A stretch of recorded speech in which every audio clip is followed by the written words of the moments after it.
अगर आप गरीब पैदा हुए तो ये आपकी गलती नहीं है, लेकिन अगर आप गरीबी मर गए ये आप ही की गलती है।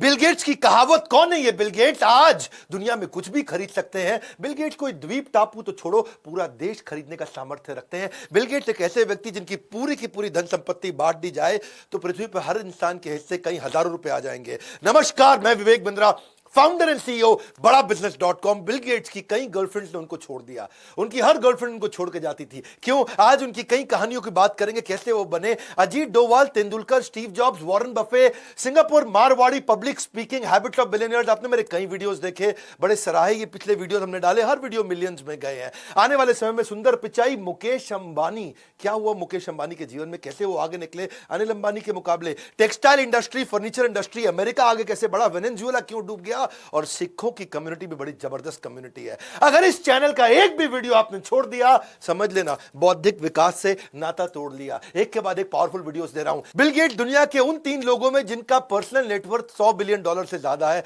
लेकिन इतना बड़ा अरबपति होने के बावजूद अपने बर्तन वो खुद धोते हैं। बचपन के अंदर उनके पास एक सेकंड हैंड होंडा गाड़ी थी, गाड़ियां कभी नहीं थी, लेकिन अभी रिसेंटली उनसे किसी ने पूछा आपके पास कितनी गाड़ियां हैं, तो काफी देर सोचते रहे, बोले एग्जैक्टली तो याद नहीं है। बिल गेट्स का इंटेलेक्चुअल लेवल इतना अच्छा है कि अपने शुरुआती दिनों में उनके पास एक इंटरव्यूअर आया और उनसे उनके इंटरव्यू में पर्सनल सवाल पूछने लगा, आपकी मां कैसा फील करती होगी, आपके पिता कैसा फील करते होंगे।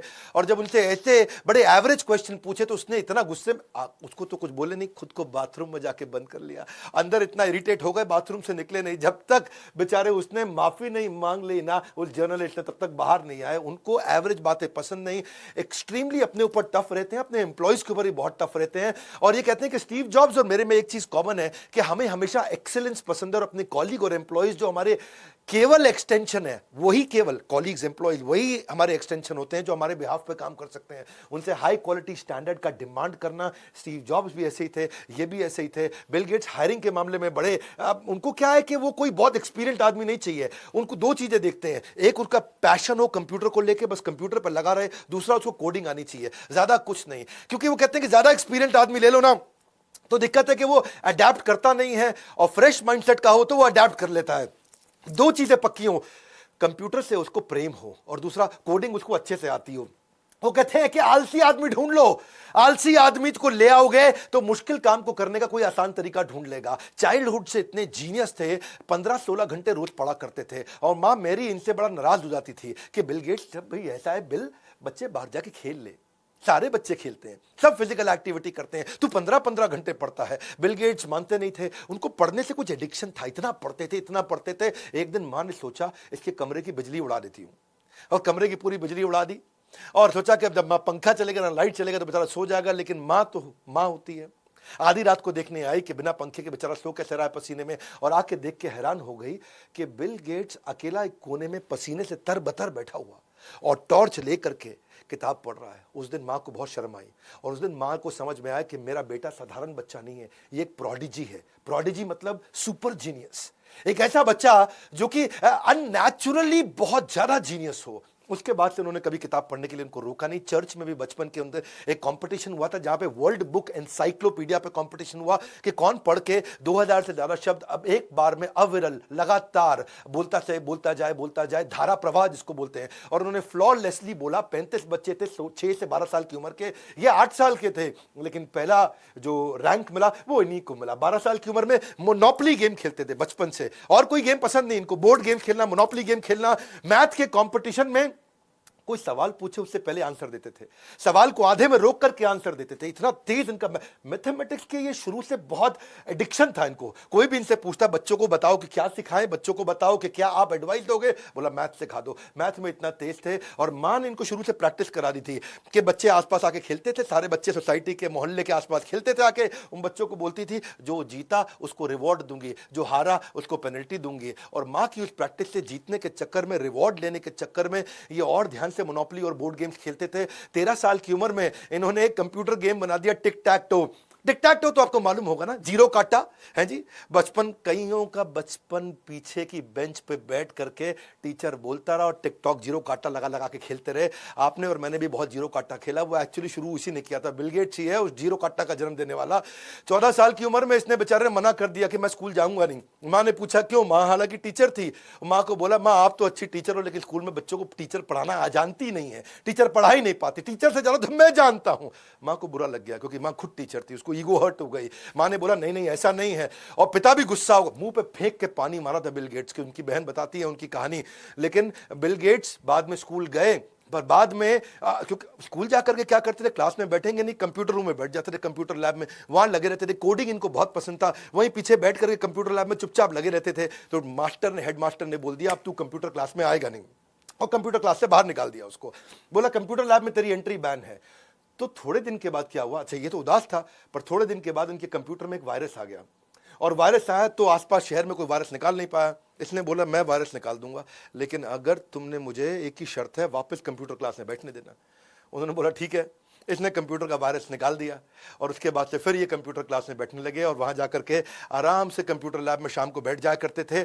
स्कूल इनकी कैपेबिलिटी समझ गया था कि कोडिंग में बहुत मास्टर है, चीज़ों को ऑटोमेट कर सकते हैं। तो उनको 14 साल की उम्र में बोल दिया कि हमारे स्कूल का टाइम टेबल अगर ऑटोमेट करके दिखाओ तो मजा आ जाए। उन्होंने पूरे स्कूल का, क्लासरूम का, टीचर का कॉम्प्लिकेटेड शेड्यूल, कौन से घंटे में कौन सा बच्चा किस समय कहाँ पढ़ेगा, कौन सा टीचर रेस्ट करेगा, कौन सा टीचर क्लास देगा, कब स्टूडेंट का गेम्स पीरियड होगा, इन्होंने बड़ा अच्छे से पूरा ऑटोमेट कर दिया पूरे स्कूल को 14 साल की उम्र में, सारे टाइम टेबल, सारे शेड्यूल को। और अपना तो जुगाड़ कर लिया, अपने आसपास जो उसके बेस्ट फ्रेंड्स थे ना, उनके बीच में अपनी सीटिंग अरेंजमेंट हर क्लास में कर दी। 15 साल की उम्र में सियाटल में बहुत ट्रैफिक हुआ करता था। ट्रैफो डेटा नाम का इसने सॉफ्टवेयर ऐसा बढ़िया बना दिया, कंप्यूटर प्रोग्राम तैयार कर दिया जिससे और पूरा का पूरा ट्रैफिक को ऑटोमेट कर सके और ट्रैफिक कहीं जैम लगे ही नहीं। उसके लिए सरकार ने इसको $20,000 भी दिया था। 18 साल की उम्र में मैथमेटिक्स के कारण इसके 1600 में से 1590 पूरे के पूरे राज्य के अंदर हाईएस्ट आए थे।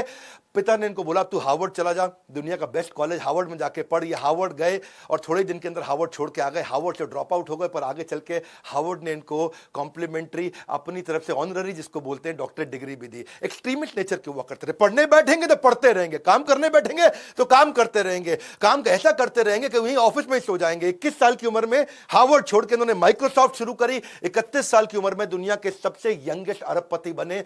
13 साल तक लगातार वर्ल्ड रिचेस्ट रहे। 1995 से 2007 तक लगातार वर्ल्ड रिचेस्ट रहे। और इनफैक्ट फोर्ब्स ने 23 दफा दुनिया के सबसे बड़े अरबपतियों की रिपोर्ट छापी, और 23 में से 17 बार दुनिया के सबसे अमीर आदमी बिल गेट्स को ही बताया। इतना भयंकर फोकस, टाइटल आपने ठीक पढ़ा, इनकी हर गर्लफ्रेंड इनको छोड़ देती थी। ठीक बात है। एक्चुअली इनका बचपन का दोस्त है स्टीव बामर। ये उसको बोले स्टीव भाई, बोले हाँ बिल भाई। यार स्टीव भाई जिंदगी में सब कुछ है, अच्छी कंपनी बना ली, माइक्रोसॉफ्ट बना ली, इतने बड़े अरबपति बन गए, अच्छा लग रहा है सब कुछ, लेकिन यार मेरी कोई सोशल लाइफ नहीं है। तो स्टीव भाई बोले चिंता मत कर, तो एक काम कर, आज तैयार व्यार हो गया, तेरे को मैं नाइट क्लब में लेके चलता हूँ और वहां जाके पार्टी करेंगे। क्या करेंगे? पार्टी करेंगे। हाँ, तो बिल गेट्स भी तैयार होगा और ठीक है जी पार्टी करेंगे, हैं जी। और बोला मैं तुझे एक सुंदर देवी जी से मिलवाऊंगा, उसके साथ डेट पे जा, थोड़ा वाइन एंड डाइन कर, तेरे को अच्छा लगेगा। इसने कहा बिल्कुल ठीक है जी।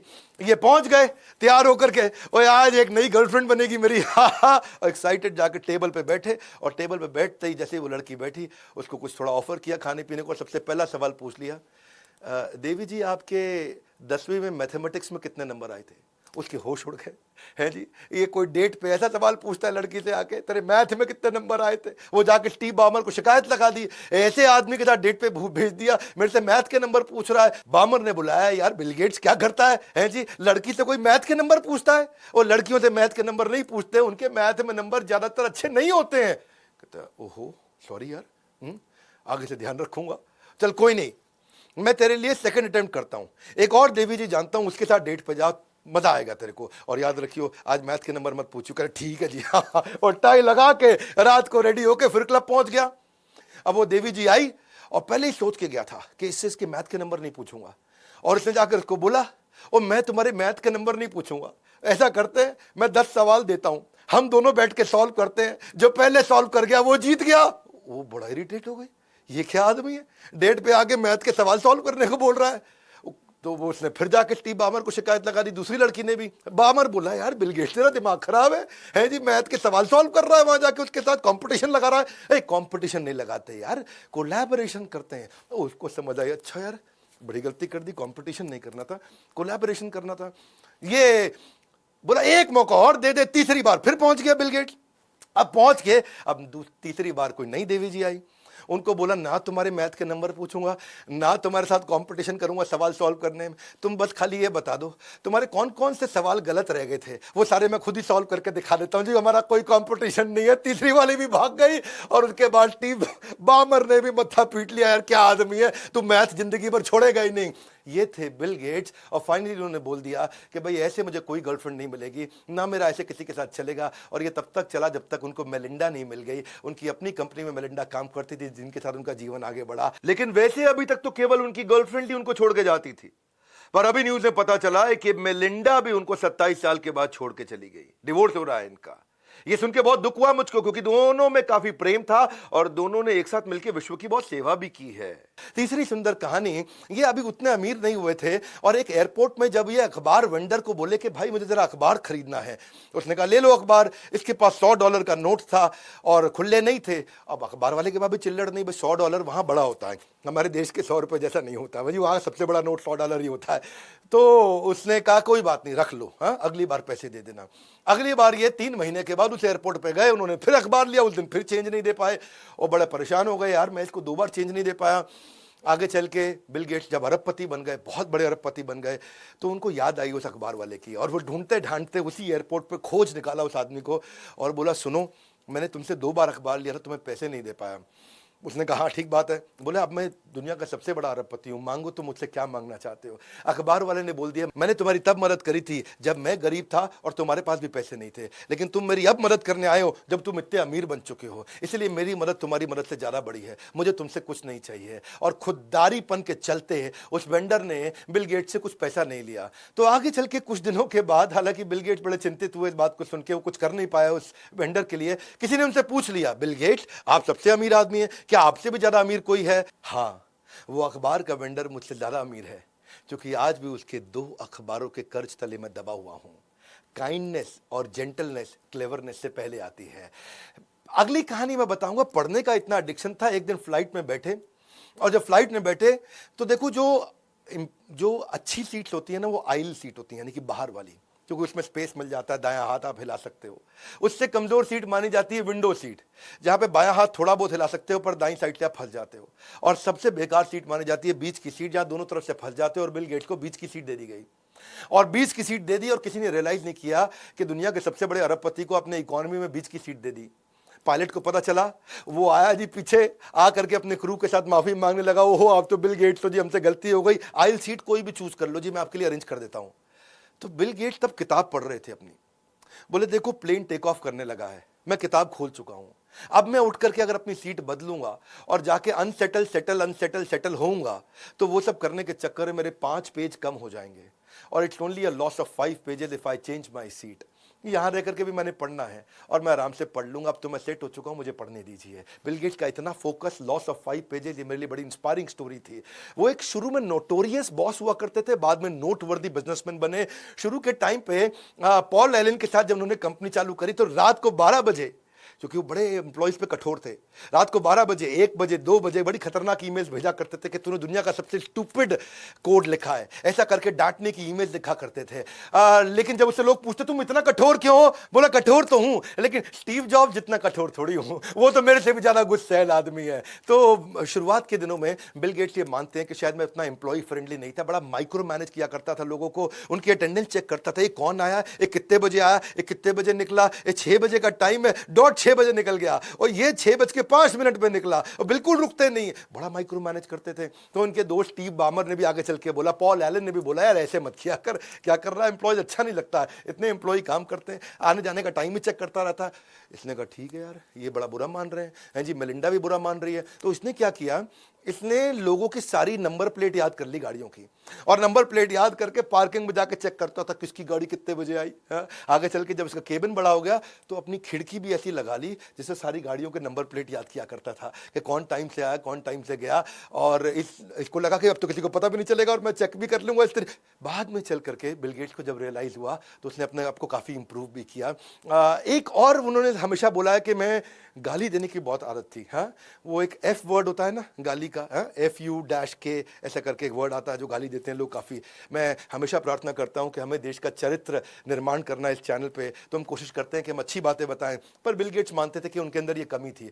वो हर स्पीच के अंदर, हर मीटिंग के अंदर F word, FU, F this, F that बहुत बोला करते थे। तो उन्होंने बाद में अपना एक सेक्रेटरी बिठा लिया कि तू गिना कर भाई कितनी बार गाली दी है, मैंने इसको कम करा दूं। वो सेक्रेटरी ने गिन के बताना शुरू किया। सबसे लोएस्ट नंबर ऑफ गाली इसने मीटिंग में 4 बार दी थी, वो इसका लोएस्ट था। लेकिन इनकी जिंदगी तब बदली जब मेलिंडा इनकी लाइफ में आ गई, जिसने उनको हायर पर्पस, हायर कॉज और जीवन के अंदर एक नाइसनेस, एक कैरेक्टर को बिल्ड करके दिखाया। और ये मेलिंडा के चलते ही आगे चल के एनजीओ भी बनाई है। टाइम को वैसे बहुत वैल्यू करते हैं, शुरू से टाइम को बहुत वैल्यू करते हैं कि no matter how much money you have, you can't buy more time. No, आप जरा टाइम तो खरीद ही नहीं सकते, पैसा कितना भी हो आप टाइम नहीं खरीद सकते।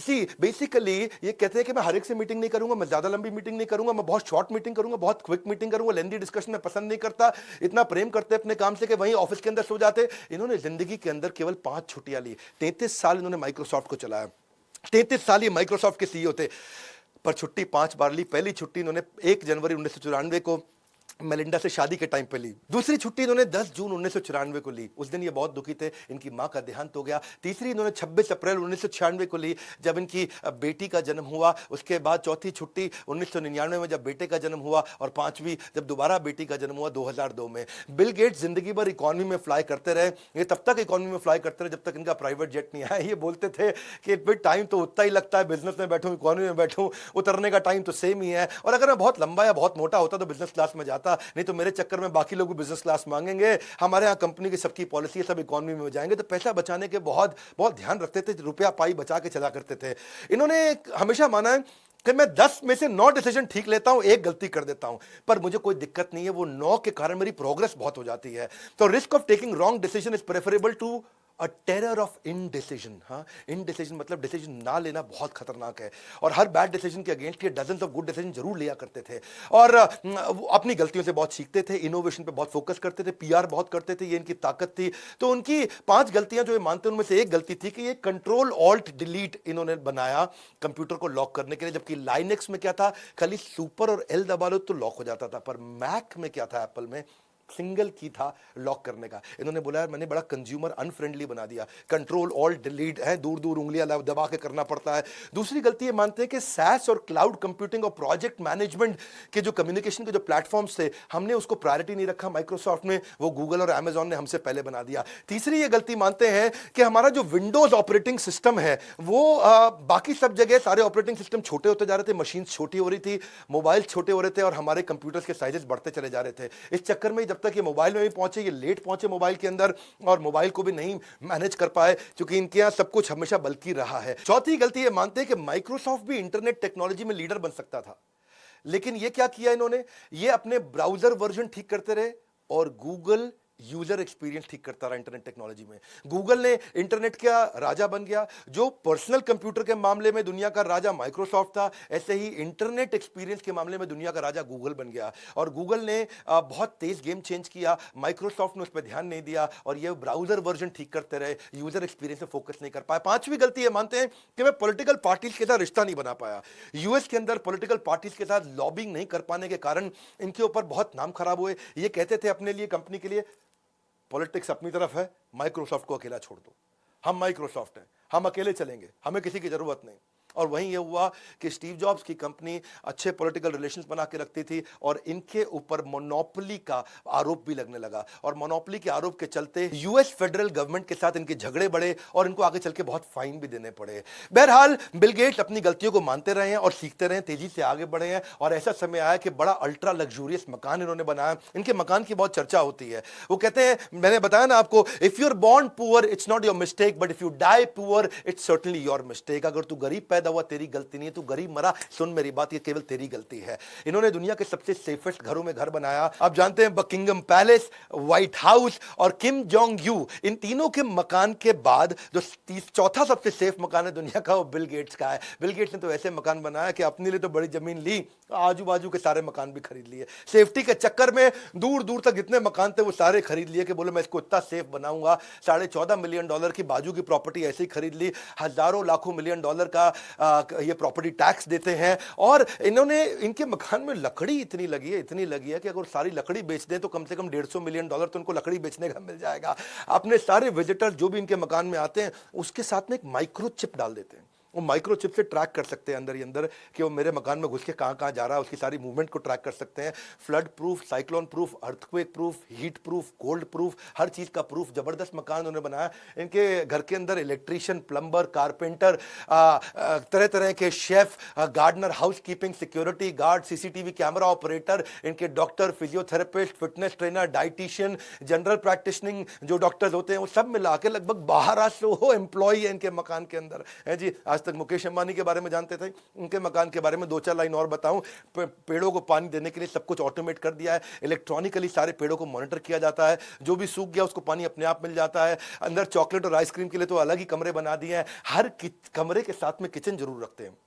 इनको ना गर्म खाने का शौक है और मकान इतना बड़ा है कि अगर एक किचन से दूर के कमरे में अगर खाना लेके जाना ठंडा हो जाता है। और गर्म खाने के शौकीन होने के चलते आज जिस कमरे में बैठा हूं उसी के किचन से मेरा खाना बन के आएगा। हाईटेक सेंसर सिस्टम पूरा बना दिया है सर्दी गर्मी को मैनेज करने के लिए। प्राइवेट बीच अपने घर के साथ बना लिया जिसकी रेत को कैरेबियन आइलैंड से हर साल इंपोर्ट करके रेत भी बाहर से लेकर के आते हैं।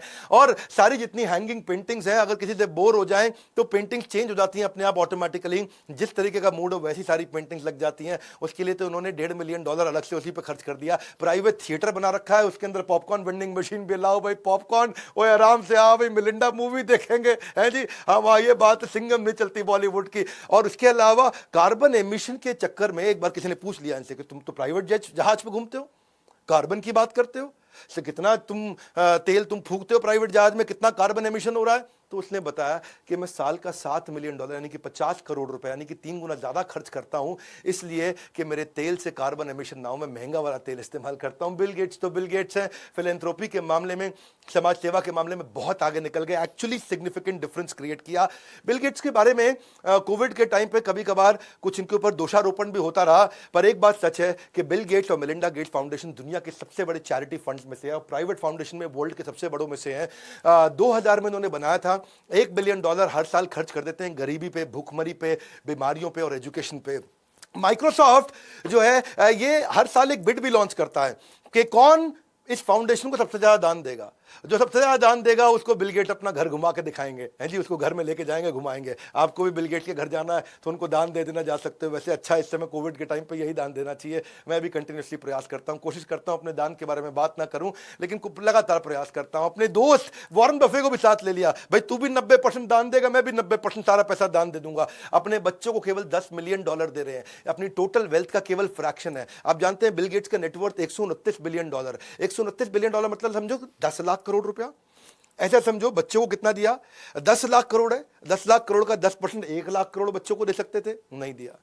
10 लाख करोड़ में से 1 लाख करोड़ नहीं दिया, कोई नहीं। 10,000 करोड़ दे देते, नहीं दिया। 1,000 करोड़ दे देते, नहीं दिया। 100 करोड़ दे देते, नहीं दिया। हर बच्चे को उन्होंने केवल 70 करोड़ रुपए दिया। उन्होंने कहा बच्चों को ज्यादा पैसा देने की जरूरत नहीं है। 10 लाख करोड़ की नेटवर्थ में बच्चों को केवल 70 करोड़ दिया, बाकी पूरा पैसा दान में दे रहे हैं। बिल मेलिंडा गेट्स फाउंडेशन इन्होंने तब शुरू किया था जब इन्हें पता चला कि अफ्रीका के अंदर दस्त और उल्टी से बच्चे मर जाते हैं। डायरिया बोलते हैं उसको, शायद हैजा भी बोलते होंगे, कि लूज मोशन से बच्चे मर सकते हैं। इन्होंने अमेरिका में सुना नहीं था बात ये। एक्चुअली इनके लिए ये अनयूजुअल था। जैसे कोई आपको बोले संडे के बाद ट्यूसडे आ गया, आप कहोगे अरे पागल है क्या, संडे के बाद मंडे आता है, ट्यूसडे नहीं आता। ऐसे ही जैसे इनको पता चला कि दस्त उल्टी के कारण कोई बच्चा मर गया तो उनको लगा यार अमेरिका में कभी ऐसा नहीं हुआ आज तक, हम आज इतनी उम्र हो गई हमारी और आज तक हमने कभी सुना नहीं। तो इसलिए तब इन्होंने डिसाइड किया कि बिल मेलिंडा गेट्स फाउंडेशन की मदद से अफ्रीका में, इंडिया में, थर्ड वर्ल्ड कंट्रीज में जाके हम काफी काम करेंगे। और फिर ऐसा ही हुआ, ये यहां पे आए, इन्होंने एचआईवी के ऊपर भी इंडिया में काफी काम किया, 6 लाख नए इन्फेक्शन एचआईवी के होने से बचा लिए, और पोलियो को खत्म किया। 23 लाख वॉलंटियर उन्होंने बनाए, जिससे 17 करोड़ बच्चों को पोलियो की दवाई दी। और 2014 में खुशखबरी ये कि डब्ल्यूएचओ ने अनाउंस किया कि इंडिया कंप्लीटली पोलियो फ्री हो चुका है। एक्चुअली इन्होंने बिहार और उत्तर प्रदेश पे फोकस किया, क्योंकि 30 करोड़ की पॉपुलेशन वहीं थी, और बिहार और उत्तर प्रदेश से शुरू करता हूं। ये विजनरी रिस्क टेकर भी रहे हैं, इन जिंदगी में बड़े बड़े रिस्क भी लिए हैं इन्होंने। माइक्रोसॉफ्ट अपने कंपटीशन को इसीलिए खत्म कर सका क्योंकि रिस्क लेकर के they always used to think ahead of time. इनकी एक कहावत है, वो क्या है, अगर आप आगे रहना चाहते हो तो आगे की सोचो। अंग्रेजी में क्या बोलते हैं, if you want to get ahead in business think ahead. बड़ा ये मेरे लिए पर्सनल इंस्पिरेशन है, ये कहावत मुझको बहुत पसंद है। अगर आगे रहना चाहते हो तो आगे की सोचो। हमने भी ये बड़ा बिजनेस में प्रयास किया, इसलिए हम भी कैटेगरी क्रिएटर हैं। बहरहाल ये कहते हैं कि मैं $1 मिलियन या $100 मिलियन मैं कितना भी इन्वेस्ट करूंगा, डेटा बहुत एनालाइज करता हूं, मुझको डेटा एनालाइज करना बहुत पसंद है। तो डेटा एनालाइज करके ही रिस्क लेते हैं। और ये क्या कहते हैं, मैं इनके 5 रिस्क बताता हूं जिंदगी के सबसे बड़े। ये कहते हैं कि sometimes to do big you have to take big risk also. पर इनके कैलकुलेटेड रिस्क, पहला रिस्क इन्होंने लिया जब इन्होंने हार्वर्ड को छोड़ दिया, और हार्वर्ड ने आगे चल के इनको ऑनररी डॉक्टरेट भी दिया। दूसरा रिस्क इन्होंने लिया 1980 में जब इनकी आईबीएम के साथ डील हुई। इन्होंने अपना ऑपरेटिंग सिस्टम बना दिया था माइक्रोसॉफ्ट का, और आईबीएम ने बोला, भाई बिल्लू भैया तुम्हारा ऑपरेटिंग सिस्टम बहुत बढ़िया, हमको दे दो। बोले दे देंगे। बोला कितना पैसा? तो ये सब बड़े खुश हुए, स्टीव बामर, इनके साथ के सब लोग बहुत खुश हुए कि भाई सॉफ्टवेयर आईबीएम ले जाएगा, अपने कंप्यूटर में डालेगा और हमको बहुत पैसा मिल जाएगा। बोले नहीं नहीं नहीं नहीं, हर कंप्यूटर का अलग पैसा लूंगा। सुनिए मेरी बात, एक साथ पैसा नहीं चाहिए। हर कंप्यूटर पे जब जब तुम अपने आईबीएम के अंदर मेरा सॉफ्टवेयर यूज करोगे, मुझको रॉयल्टी फीस चाहिए, और तुमको ही नहीं बाकी सबको भी बेचूंगा आगे चल के। और इस रॉयल्टी के चलते इन्होंने जिसने मशीन बनाई, जिसने कंप्यूटर बेचा, उसके अंदर सॉफ्टवेयर इनका, और इनको रॉयल्टी फी मिलती रही। वो रिस्क था। आईबीएम हो सकता है इनको डील को मना कर सकता था, इनके सारे पार्टनर दोस्तों ने बोला था, एम्प्लॉयज ने बोला था, अरे एक बार में पैसा ले लेना, मुझे मारेंगे जिंदगी में। लेकिन इन्होंने एक मुश्त ना लेने की जगह रॉयल्टी का फोकस किया, तो पूरी दुनिया कैप्चर कर गए। तीसरा इनका रिस्क था कि इन्होंने, एप्पल ने जब अपना ऑपरेटिंग सिस्टम 84 में लॉन्च किया, सबने बोला तू अलग कर भैया, तेरा चलेगा नहीं, एप्पल बहुत तेज आदमी है, स्टीव जॉब्स है वहां पे। लेकिन इन्होंने उसके साथ ही अपना भी ऑपरेटिंग सिस्टम लॉन्च कर दिया, और इनका ऑपरेटिंग सिस्टम ओपन मॉडल पे काम करता था, जबकि एप्पल केवल एप्पल की मशीन्स पे चलता था, और इसके कारण इनको सफलता मिली, और ये पर्सनल कंप्यूटर में 90% मार्केट लेगा। चौथा रिस्क इन्होंने, जब 2008 में माइक्रोसॉफ्ट को छोड़ करके स्टीव बामर के हाथ में कंपनी पकड़ा करके, इन्होंने मेलिंडा गेट्स, जो बिल मेलिंडा गेट फाउंडेशन इतनी एनजीओ चलाने के लिए चले गए थे, वो रिस्क था। लेकिन स्टीव बामर और उसके बाद हमारे इंडिया के सत्या नडेला, माइक्रोसॉफ्ट आज भी अच्छा चल रहा है। 5वां रिस्क इनका था कि जब इन्होंने $5.5 बिलियन पोलियो के लिए खर्च किए थे, उसमें काफी पैसा इंडिया में इन्होंने लगाया था। $5.5 बिलियन, आप भी समझ सकते हैं मेरी बात को। लगभग 35-40 हजार करोड़ रुपया इन्होंने पोलियो को खत्म करने लगाया, जिसमें बड़ा रिस्क भी था, कोई गारंटी नहीं थी। लेकिन केवल वो लोग बहुत दूर तक जाते हैं जो लगातार सीखते हैं। ये अपने डेटा को एनालाइज करके लगातार सीखते भी रहे, सीखने की आदत इनकी जबरदस्त। 5 से 7 किताबें ये हर टॉपिक पर जब बोलना पड़े तो पढ़ लेते हैं। 50 से 100 किताबें हर साल पढ़ लेते हैं। जब बच्चे इनके साथ हॉस्टल में डॉर्मेट्री के अंदर प्लेबॉय पढ़ा करते थे, तो उस समय ये फॉर्च्यून मैगजीन पढ़ते थे कि दुनिया के सबसे बड़े अरबपति कौन है। एक्चुअली टी बामर से कॉलेज में इनकी दोस्ती भी, फॉर्च्यून मैगजीन इनको जब पढ़ते हुए देखा ना, तभी उनकी दोस्ती भी हो गई थी। और ये थिंक ब्रेक भी लेते हैं, हर साल 1 हफ्ते की थिंक ब्रेक लेते हैं, और उस 1 हफ्ते में केवल किताबें पढ़ते हैं और कुछ नहीं पढ़ते, कुछ नहीं करते हैं। सीखने वाला व्यक्ति जीतता है, ये बात समझ लीजिए। दुनिया का हर लीडर एक बहुत जबरदस्त रीडर है, बहुत जबरदस्त लर्नर है। हमने इसको आईबीसी के अंदर इनको घोट करके डाला है। आईबीसी के ऊपर अगर आप चाहते हैं कि आईबीसी मॉडल क्या है, इसके ऊपर वीडियो भी बनाऊंगा। एक आईबीसी मतलब, अगर जिंदगी में कोई भी तुम्हें बिजनेस करना है ना, एवरीथिंग अबाउट एंटरप्रेन्योरशिप की जगह आईबीसी के बारे में पता कर लो। माल को बेचें कैसे, पर्सनालिटी कैसे डेवलप करें, डिजिटल मार्केटिंग कैसे करें, कस्टमर से follow up, lead generation, digital influencer कैसे बने, आपको कैसे एक यूट्यूबर बन सकते हो, speaking skill, presentation skill, digital entrepreneurship, selling skills, आपको closing technique, generating lead. Basically हमने एवरीथिंग अबाउट एंटरप्रेन्योरशिप और सारे कोर्सेज के साथ हैंड होल्डिंग आईबीसी की शुरू करी है। आईबीसी को ना बेसिकली हम रगड़ देते हैं। क्या करते हैं, उसको रगड़ देते हैं। इतना ट्रेन करेंगे भैया तुमको, इतना ट्रेन करेंगे, इतना तुमको लगा करके दबा के ट्रेन करेंगे कि जब तक तुम अपना बिजनेस नहीं चालू कर दोगे, जब तक अपने बिजनेस को एस्टैब्लिश नहीं करोगे, तब तक हम तुमको ट्रेन करते रहेंगे। और इसमें कॉर्पोरेट एटिकेट के ऊपर, ईमेल एटिकेट पे, ड्रेसिंग एटिकेट पे, एलिवेटर एटिकेट, कोई भी प्रकार की एटिकेट, वो सारी सिखाएंगे। हमने एक ऐसा सीएमएस लॉन्च कर दिया कि अगर आपको कोई दिक्कत आ रही है तो आपको सेम डे रेजोल्यूशन करते हैं, आपको लर्निंग इक्वल टू अर्निंग में आगे पहुंचाते हैं। 5 लाख से ज्यादा लीड अपने आईबीसी को देते हैं ताकि they can make also money. In fact in fact अगर किसी के पास आज पैसे नहीं है ना, उसको फाइनेंस भी करा देते हैं, उसको पैसे भी देने की जरूरत नहीं है। अगर आपके पास पैसे नहीं है, आईबीसी के लिए जरूर पता करिएगा। मुझे गर्व है हम आपको फाइनेंस करा रहे हैं, मुझे गर्व है कि आज इस बात पे गर्व है कि हम फंड कर रहे हैं नए भारत के उभरते सपनों को। इसीलिए हम आपके भी सपनों को फंड करना चाहेंगे। आप ऑनलाइन नंबर पर पता लगाइए, रगड़ देंगे कैंपेन क्या है। इतना जबरदस्त ट्रेनिंग करते हैं, जब तक भैया तेरे को कॉलर से पकड़ लेंगे, जब तक तेरा स्टार्टअप सक्सेसफुल ना हो जाए तब तक तुझे पकड़ के रखेंगे। इसीलिए इंडिपेंडेंट बिजनेस कंसल्टेंट बनिए, बड़ा बिजनेस के साथ में बड़े गर्व के साथ बोल रहा हूं, आज हमारे आईबीसी सफल होते चले जा रहे हैं। इस वीडियो को शेयर करिएगा। बिल मेलिंडा गेट्स के बारे में आज जो मैंने बताया, इसमें कई लर्निंग के नीचे लर्निंग्स बताइए अपनी। अगला वीडियो कौन सा देखना चाहते हैं नीचे मुझसे बात करिए आकर के। अगर आप आईबीसी की पूरी जानकारी चाहते हैं तो उसके ऊपर वीडियो बना सकता हूं, नीचे मुझसे बात करते रहिए कमेंट बॉक्स में। मैं रेगुलरली आ रहा हूं, हो सकता है हर एक को रिप्लाई नहीं करता, लेकिन आगे पढ़ता हूं। लाइक करके उत्साह बढ़ाइए ना, इतने फ्री वीडियोस बनाने में बहुत मेहनत लगती है। नए आए सब्सक्राइब करिए, शेयर जरूर करिए। हमारे साथ जुड़े रहने के लिए, दुनिया के नंबर 1 एंटरप्रेन्योरियल यूट्यूब चैनल पे आने के लिए आप सबका हृदय की गहराइयों से प्रेम पूर्वक मुस्कुराहट के साथ धन्यवाद।